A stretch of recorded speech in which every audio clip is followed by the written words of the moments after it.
Hi, my name is Jamie Aaron, and today I'm going to teach you what an altered chord is and how to play it on guitar. So we know in a 2-5-1 progression, a common chord progression in jazz, in blues, and even in pop styles, you'll see a 2 chord, in this case D minor 7, going to a 5 chord or a dominant 7th chord, in this case G7, going to a 1 chord, in this case we'll say C major 7. So in that 2-5-1 progression, the 5 chord's role is to create some tension and dissonance, so when you get back to 1, it feels more like a resolution.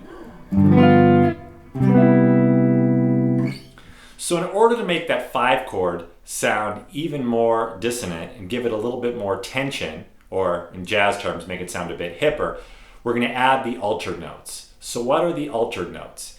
If you have a dominant 7th chord, and you either add a flat 5, a sharp 5, a flat 9, or a sharp 9, those are the altered tones.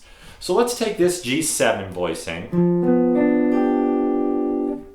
You can hear it with the root, but we'll just take the top part. F, the flatted 7th, B, the 3rd, D, the 5th, and G, the root.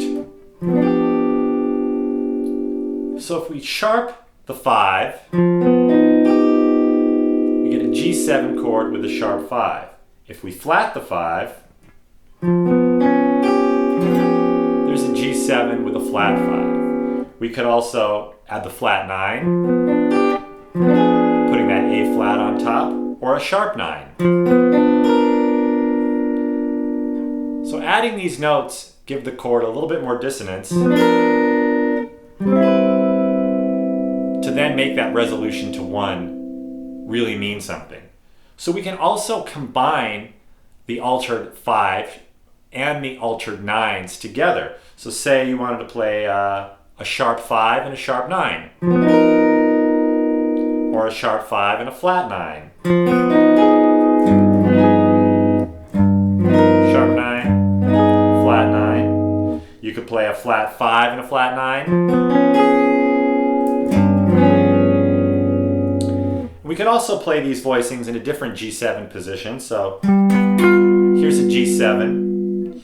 You know this is a G7 sharp 9 already, the Hendrix chord. So here's a G7 with a natural 9 and a G7 with a flat 9. So for this voicing you're going to need a bar over strings 2 through 4 on the 9th fret, and then your second finger will go on the 10th fret of the 5th string, and your third finger will go on the 10th fret of the 3rd string. So then with that G7 with the flat 9, you could add the flat 5, continue with the bar, add that D flat that's on the 9th fret, 1st string. So you could have a sharp 9 with a sharp 5. You could have a sharp 9 with a flat 5. You could have a flat 9 with a sharp 5. So any combination of those. And these altered chords sound really good going back to the 1 chord.